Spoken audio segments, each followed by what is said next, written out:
राम्रो सुझावहरू आए। म अझ के चाहन्थेँ भने आलोचना चाहन्थेँ। मान्छेहरू प्रशंसा भन्दा पनि आलोचनामा रुचाउने मान्छे हुँ। मलाई धेरैले आलोचना गर्नुहुन्छ, म त्यसैमा खुसी छु। किनभने आलोचना भएन भने मान्छेहरू सुध्रिने मौका नै पाउँदैन। म यो 5औं वर्षको उमा आउँदाखेरि मैले एउटा कानुनी प्रक्रिया त पुरा गरेको छु महिला जागरणको। मैले यो महिला जागरणलाई आर्थिक रूपमा बलियो बनाउनको लागि स्थापना गरेको पनि होइन। यसलाई एउटा इस्यु म आजभन्दा 17 वर्ष अगाडि जन्मघर छोडेर कर्मघरमा आउँदै गर्दाखेरि महिला विकासले पारालिकल कमिटीको अध्यक्ष बनाइदिएको थियो गाविस स्तरमा। त्यहाँ बस्दाखेरि घरेलु हिंसाहरू धेरै देखेँ। महिला दिदीबहिनीहरूको धेरै जान खाएर फुटेर टाउको फुटेका थियो, धेरै देखेँ। मैले यो 2 वर्ष काम गरेको थिएँ। कतिको पारिवारिक पुनर्मिलन गराउने जस्तो थियो त्यो काम गरेँ। पछि मलाई लाग्यो अब त यो आवाजकै रूपमा उठाउनुपर्छ जस्तो लागेर म रेडियो नारी आवाजमा आवेदन प्रवेश गरेँ। त्यहाँ आउँदाखेरि कति सकेन, तर मेरो लागि त्यो चाहिँ एउटा प्लेटफर्म भयो। मैले यो जुम्ला जिल्ला चाहिँ किताब त पढेको भए म सायद के गर्थेँ, तर मैले मान्छे पढ्ने काम चाहिँ गरेँ यो 10 वर्षको अवधिमा। जुम्ला जिल्लामा एकदम मान्छे पढेँ, यो समाज पढेँ, यो समाजमा भइरहेका गतिविधि पढेँ। यहाँ कार्यालय प्रमुख भएर आउने कार्यालय प्रमुखहरूको राम्रो नराम्रो कुराहरू पढ्न पाइयो। यो प्रशासन चलाउने डिएसपी साहबहरूको प्रशासन प्रमुख जिल्ला अधिकारीहरू धेरै चेन्ज हुनुभयो 10 वर्षको अवधिमा। मैले उहाँहरूले गर्ने कामहरू के हुन् त होइन, भइरहेछ के त भन्ने कुरा राम्रोसँग पढेँ। त्यसले गर्दा होला रेडियो नारीवादबाट बाहिर निस्केपछि मैले लगभग सबैभन्दा धेरै शिक्षा क्षेत्रमा एकदम ध्वस्त देखेँ। साना बालबालिकाहरूको खाजाको पैसा ठगिएको एकदम पीडा भएर मैले धेरै शिक्षा क्षेत्रका बालबालिकाका अनियमितताका कुराहरू उठाएँ। त्यति बेला धेरै मुद्दाहरू अख्तियारमा गए।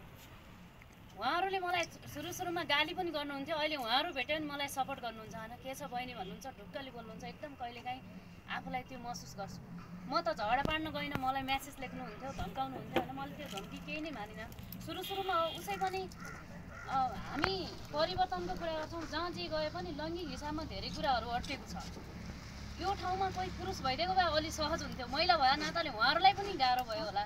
पुरुष भइदिए भए कि त यस्ता मुद्दा उठाउँदै गर्दाखेरि कुटाकुट नै भइहाल्थ्यो उहाँहरूलाई। होइन के चाहिँ हुन्थ्यो, महिला भएको कारणले एक कारणले म सुरक्षित फिल भएको महसुस पनि गराएको छु। एक कारणले उहाँहरूले दिने अभिव्यक्तिका कारणले कहिलेकाहीँ मनहरू खिन्न पनि लाग्छ। मैले यसलाई सहज रूपमा लिएँ। महिला जागरणमा अनलाइन दर्ता गरेर मैले सामाजिक मुद्दा उठान गर्दै गर्दाखेरि धेरै अहिले कतिपयहरू कारागारमा हुनुहुन्छ, उहाँलाई दुःख पनि लाग्छ होला। तर समाजमा गर्नै नमिल्ने खालको हामीले त कानुन मान्नुपर्छ आइसकेपछि त्यस्तो खालको कतिपयहरूलाई राहत पनि भएको छ। दुईवटा कुरा छ, पीडितहरूले भगवानको रूपमा चिन्नुहुन्छ, अब पीडकहरूले पोइजनकै रूपमा बुझ्नु भएको छ। यो पोइजनहरू पनि उहाँका लागि अब बिस्तारै सहज हुन्छ जस्तो लाग्छ। जति जे कुरा गरे पनि आखिर हामीले कानुनी कार्यान्वयन गर्ने तहमा त हामी पुग्दैनौँ। हामीले आवाज उठाइदिने हो। हामीले आवाज उठाएको कुरा कति पुग्यो होला, कति पुगेन होला। होइन त्यही कुराहरू पनि धेरै कुराहरू बाँकी छ गर्न जस्तो लागेको छ। आज तपाईँहरूले दिनुभएको सुझाव सल्लाह मेरो लागि थप आगामी दिनमा प्रेरणाको स्रोत बन्नेछ।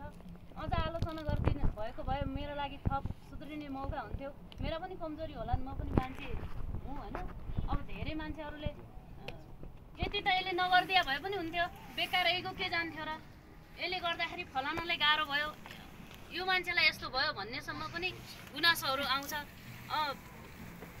अब मेरो व्यक्तिगत स्वार्थको लागि त मैले कहिले केही गरेँ जस्तो आफूलाई लाग्दैन। त्यही पनि काहीँ कतै मैले काम गर्ने कुरामा तपाईँहरूलाई त्यस्तो केही भएको छ भने आगामी दिनमा पनि म यहीँ छु। होइन तपाईँहरूको